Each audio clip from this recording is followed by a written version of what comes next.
Hello everyone, welcome to this podcast. This is going to expand into a series of podcasts in the near future.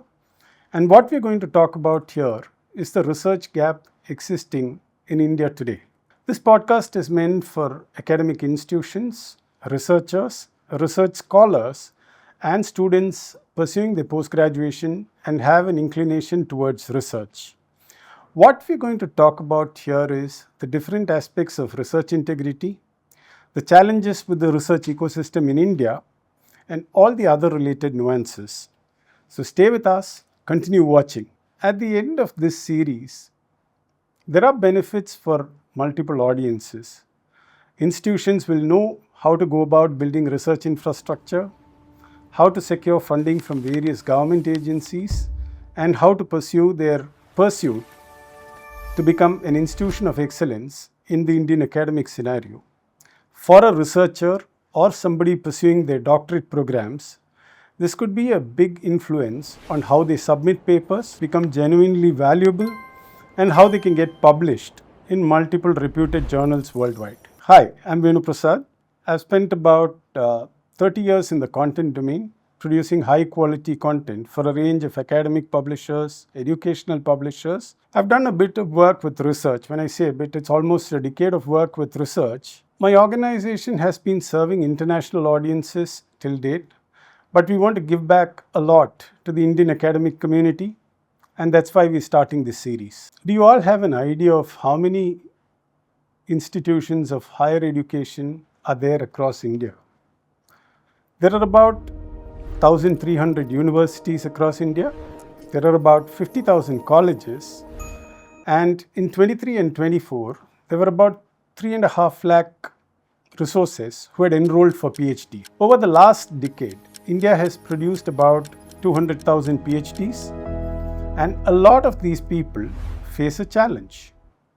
For a doctorate student or a researcher, the quality of the papers they submit, the journals where they publish in are all very important as part of their careers, as part of seeking funding, and as a part of progress.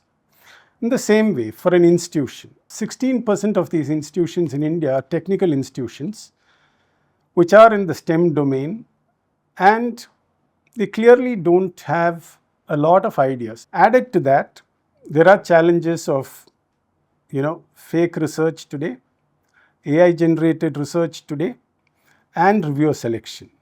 Okay. What I'm trying to talk about in this series is a process that you could follow in spite of all these challenges. Get your articles published as a researcher, and for an institution, the quality of research that you produce determines your ranking in the academic world. So all the institutions from India can look at publishing high quality research, which meets the following norms. Research integrity, getting the best reviewers for your articles, and getting your articles cited with various publications across the world. Over the last 3 or 4 years, I've been meeting a lot of researchers personally, trying to understand the gaps in the system. So I met a researcher recently who had submitted an article to a journal about 8 months back, and they had not yet heard. And when the decision came out, they figured out that their paper was rejected.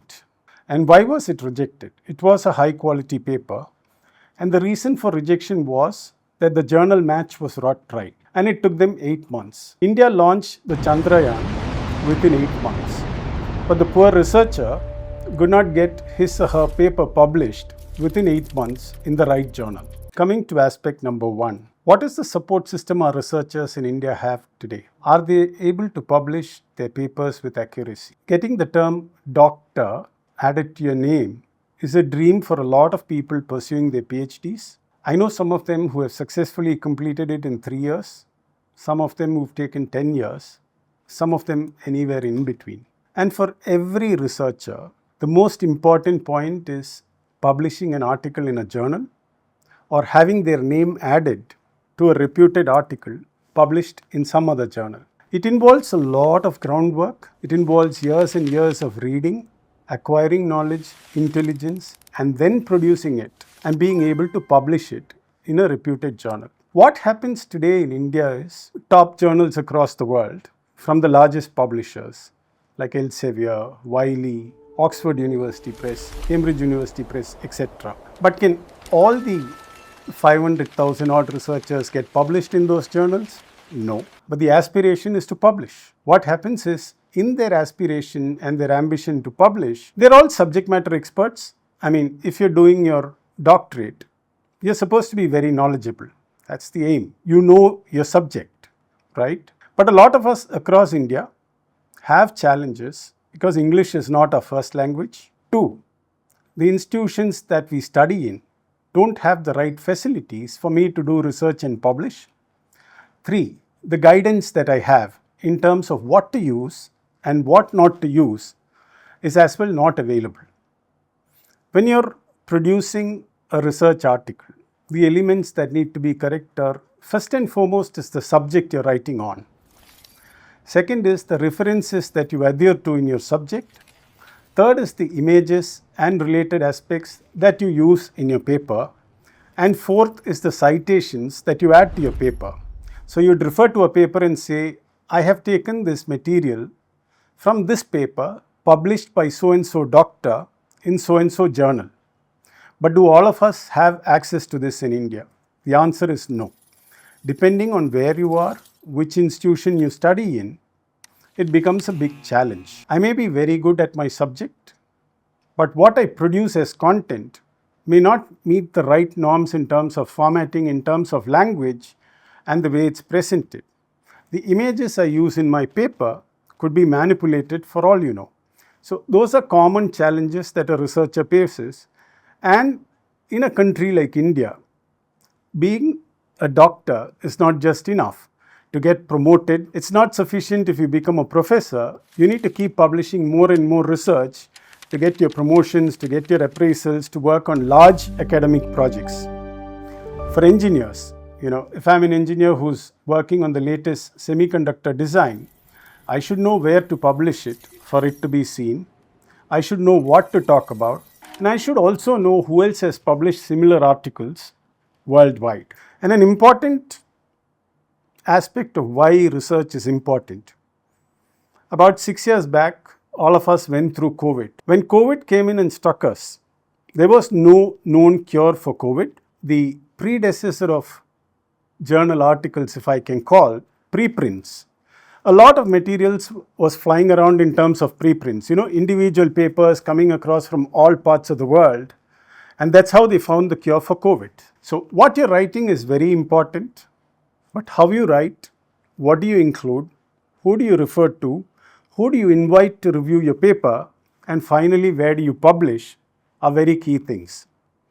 India itself is an unregulated market for research. There are a lot of predatory journals floating around that charge you a lot of money for getting a paper published. Finally, for what effect? It will end up in some shelf or in some website without getting the actual visibility it deserves. One question I'd like to leave the audience with is, you may be a researcher who's trying to publish an article. You may be a postgraduate student trying to pursue research opportunities.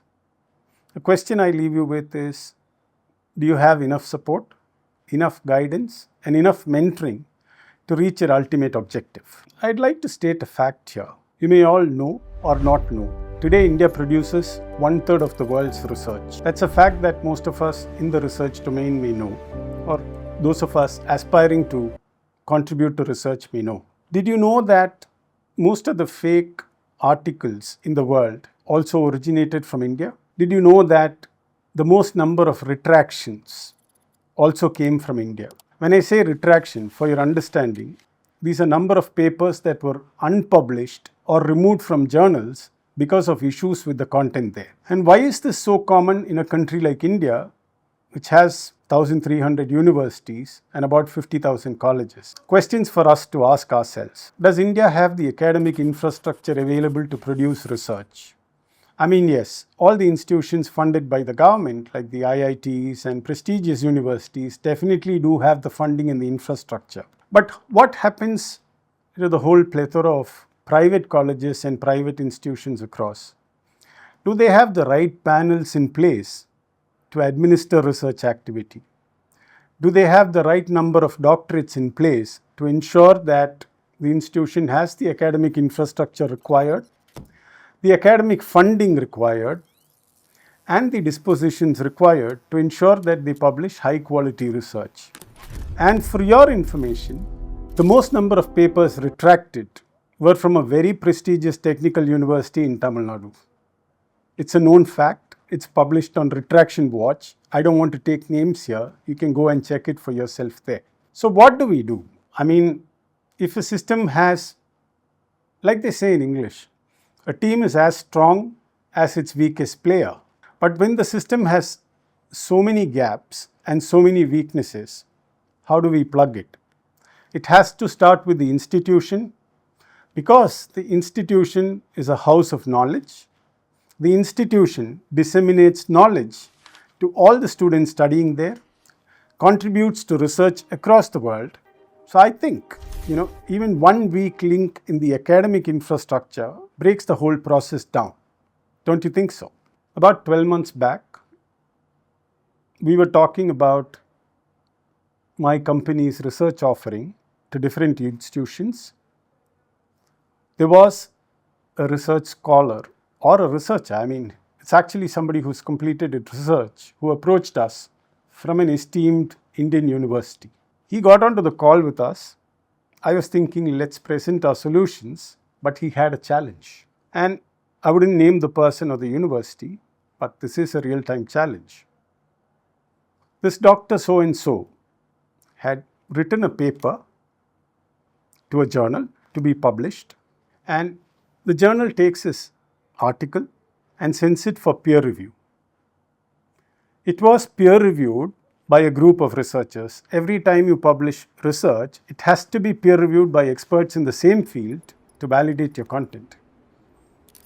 It took about 10 months and it came back with a lot of negative peer review comments. And this person was very disappointed, did not know what to do. And he actually found out the reason for his paper being rejected. The paper that he wrote was peer reviewed by his own juniors, and they wanted to teach him a lesson for whatever. They got his paper rejected, and because of the rejection, what actually happened was, or the research students he was mentoring, they all got promoted and are now senior to him by virtue of the knowledge he gathered and he published and they rejected. And this happens only in India. There is no gatekeeper for research. I'm talking about this one instance because I knew about this. This person came to us and asked us what we could do to help him get published.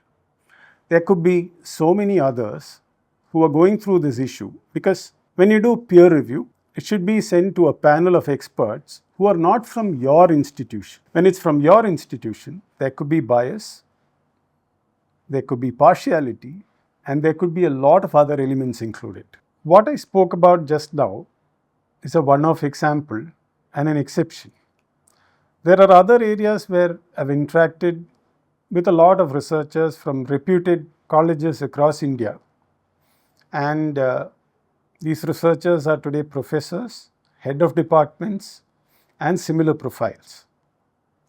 But in terms of research, there's a thing in India. If you attach a doctor to your name, you expect to publish. You expect to contribute to the knowledge economy. You expect to contribute to science, technology, and related aspects. What happens if you don't have the facilities? There are a lot of researchers today who have gaps in understanding about who to approach, how to get an ISSN number, and how to create a journal or a publication for their institution. If you keep watching this series, I'm sure you would learn a lot.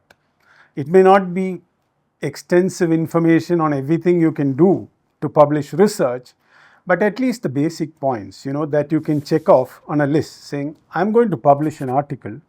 I have to do this, and the next thing to ensure it's on par with global research. Now, one of the core areas that we're planning to focus on in this series, and to address the research gap, an understanding of the entire process of publishing research is required. I am a researcher.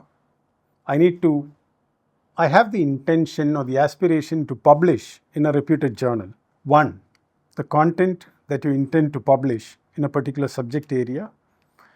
2, is it in the right format for acceptance? Because a lot of journals over a period of time have standard formats to publish research, because the journals are published in particular styles and at particular frequency. Journals are published across the world quarterly, half-yearly and annually. So what issue do you want to fit it into? 3, the other aspect of research, how to validate the content, how to ensure that this content that you're producing is not published anywhere else.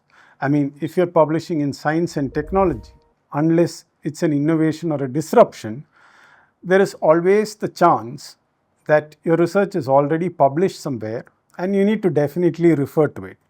And it's not just reference. Research allows you to use references from the already published articles, provided the owner of that article gives his or her consent for you to refer this particular article in your production. For any research article to go into production, there is a tedious process.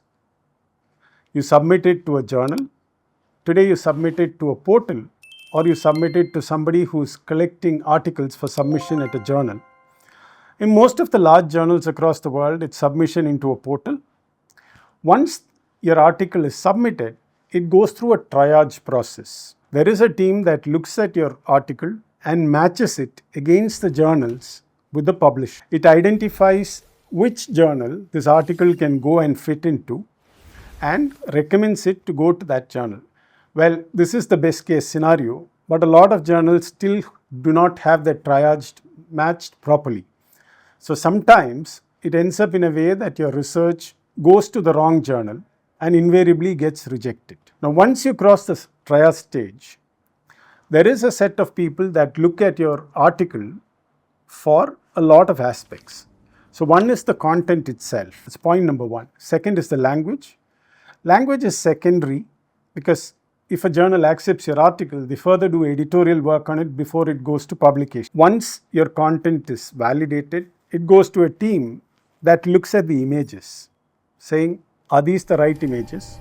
Are the images manipulated? Have you got the right permissions to use those images? For example, you're working on a particular science project and you've got a picture or a representation of wolves in the heart, and you've taken an image from somewhere and placed it. So even though you're putting it in your article, you need to say this image was published by so-and-so person in so-and-so article in so-and-so journal in the year so-and-so, or article number so-and-so of issue number so-and-so of journal so-and-so of this publisher. So somebody checks all that, and then it goes into editorial acceptance, where somebody says, okay, this article is good for publication in our journal, we accept it. Once it is accepted, the researcher gets a notification saying your article is accepted. The challenge in India today is this generally takes 8 months to 1 year. I need to publish and keep waiting, and I still don't know whether my research will be accepted, right? That's a real challenge. And post acceptance, what happens is the publisher, if it's a large publisher, they work on your content from the editorial aspect. They correct the language, they make it in the language best suited for their journal. It could be the Chicago Manual for Style or whatever. They write it in that particular manner, they arrange it and format it according to their requirements, and then send it to publish. Another important aspect you need to consider today is the advent of artificial intelligence, or AI as they call it. AI is both a boon and a bane. If somebody who does not know the subject writes a prompt on ChatGPT or Claude or Gemini, they're able to build an article suitable for research. All the large publishers have systems today that identify these gaps and immediately reject. For example, a private institution somewhere down south in India or a remote area in India, a researcher writes an article using any artificial intelligence engine and it gets published. And it's finally taken for the next round and it gets rejected thoroughly. What happens there is not only does the researcher's reputation suffer, but the institution's reputation also goes for a toss. And somewhere there is an AI element in styling an article, in talking about content for an article. Today, a lot of providers provide solutions around this. A mix of AI and human intervention is used in validating the accuracy of an article. It's also used in different stages across the process, where AI is used to check the citations, the references in your article. AI is also used to check the quality of the images and the correctness of the images that you have input into your article. But like I say, as a researcher, your aspiration is to publish good research. But did you know that there are so many steps and so many nitty-gritties involved in publishing good content into a reputed journal? I'd like to leave you all with a thought. Is AI a boon or a bane? I would say it's a mix of both. AI is a boon when you use it to enhance your productivity, enhance the quality of your article, enhance the validity of your article, check for references, etc. AI is a bane definitely when you use it to produce your full paper. The human element is totally lost. Today's series, we spoke about the research gap, we spoke a bit about research integrity, the academic infrastructure in India, and all the aspects of how you would publish a paper in a research journal. Specific points that I leave you with, if you're a researcher or somebody aspiring to publish, have a small pre-submission checklist in place. Is your content ready? Is the formatting done? Are your images validated? Are your references authentic? I leave you with that today. And in the next episode, we'll be talking about peer review and the nitty-gritties. So when we started this session, I spoke about how India launched Chandrayaan in a short span of time. Imagine if Chandrayaan had been a research paper that you submitted. It would still be in stage 2 of peer review, and it would have been on the desk of a peer reviewer who's already got some 12 papers to review, in addition to all the other responsibilities that he or she carries. So good luck with your submissions. And the next topic that we're speaking about is going to be peer review.